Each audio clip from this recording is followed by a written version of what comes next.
Well, there's an old saying, well, it's a song anyway. What's love got to do with it? I wanted to ask you, what's faith got to do with it? And is that what keeps you on the battlefield? I mean, because you're ostensibly sort of like retired or something, but every time I turn around, you're doing something else. Well, I'm still working on the death penalty, and I do a little bit on immigration occasionally, and help other people out on like this group, Water with Blessings. They're doing great work. Water with Blessings, what is that? Tell us about that a little. They do. That's the program that has this filter system where they go into places that need clean water, and they do water training with water women.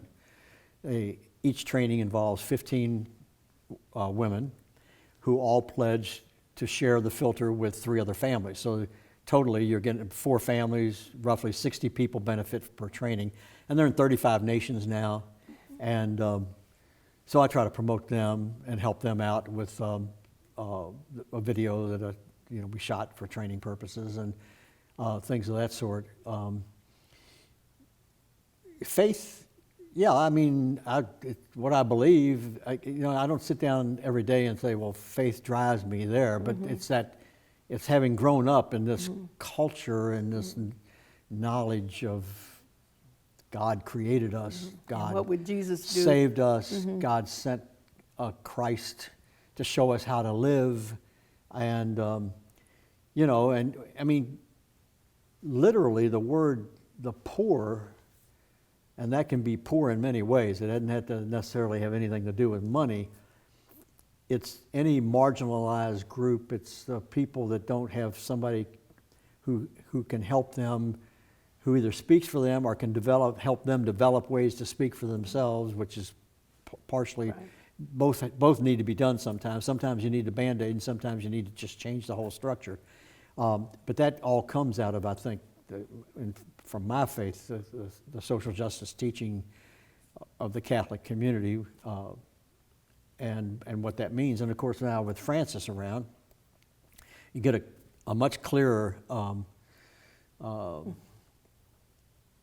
delineation of what that can mean. I mean, when you've got a pope going out kissing the feet of juvenile delinquents on Holy Thursday and visiting prisoners and doing the kinds of things that may all be symbolic, but symbols mean something. That's how we tell stories, and that's how people impart meaning, is through spoken word, symbols, art, whether it's music, writing, dance, all those kind of things, bring that together for me anyway. Well, we talk about, the Pope, and the Pope basically, this particular Pope, comes out of that experience. He was in like the West End of the broader church. Right, and he purposely stayed there too. Right, and lived among the people, so sort of brought that kind of knowledge. So you think about leaders who have walked the walk, bring a different thing to the table, bring, a different, I don't know what you call it, modality or something to what they do. And I'm thinking about, as we try to wind down, you've had an experience. We are here just a few weeks after one of the major school shootings in our country, where somebody came in and killed 17 students and teachers at Parkland High School in Florida. And these children, within, I think, 5 weeks of that, organized what they call the March for Our Lives. And that sort of, I guess, intersects with a lot of the work that you've done. But you actually went to Washington. Would you talk just briefly about that experience? How did you get to go, and what exactly were you doing up there? Well, when the walk was first announced, I'm not a big rally person usually. But there are times, it seems to me, when they work, when they demonstrate that there's some power here. And I thought about this one. I said to myself, I wasn't there in '63.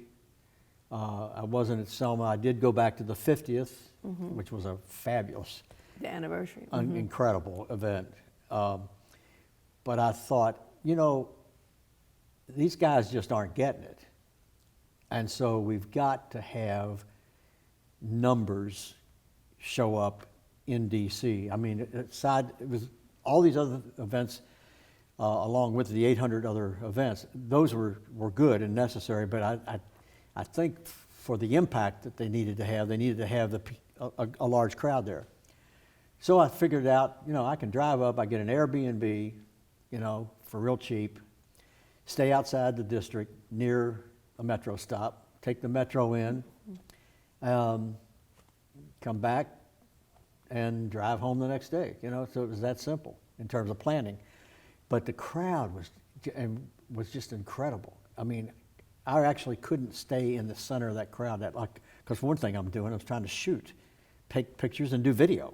And so if you're just packed in, you get the same person's picture all day for 6 hours. So I got out of that and started shooting from the fringes. I couldn't get to some of the places I'd love to get high, but you couldn't get in those buildings. But the energy in that crowd, and it was everybody. It was the students. But I met a priest there who was at the King's speech, I Have a Dream. 63. And he's come back for other events, Vietnam, women's walks, and all. He said, I saw one of these kids interviewed 2 or 3 weeks ago. He says, I got to be there. And he was. And I tell you, since I haven't been to a lot, I don't know how standard it is. There were so many people in crutches, wheelchairs, guys without legs, people that's hard to get through a crowd. For me, I can walk without unaided. They're there, the commitment of that group, and that's where the hope is. So I interviewed this one kid from Assumption, and it didn't take her a second when I said, what's next? Voting. Instant answer, voting. We can't come up here and then not do anything. And I told her after I turned the camera off, I said, not only do you have to vote, there were 30 of them, 31 of them. I said, some of you got to run for office. That's where the change will come when you're the legislator. So, but that was there that day. But yeah, the organized what took the cops were extremely friendly. I mean, talked to a couple of them. They were very friendly. They were very at ease with the crowd, even though it was big. They didn't expect. These are all peace people. None of them are carrying guns. Yes, that's right. So it was really good. And tell me what you thought about those kids on the platform. Oh, Martin Luther King's granddaughter. Yeah. It's just hard to pick any one of them. I mean they're all children, so good. But eloquence. What about that 11? Yeah, and that 11-year-old kid the one that said she came to speak for the black women who don't make the news. Yeah, it was beautiful.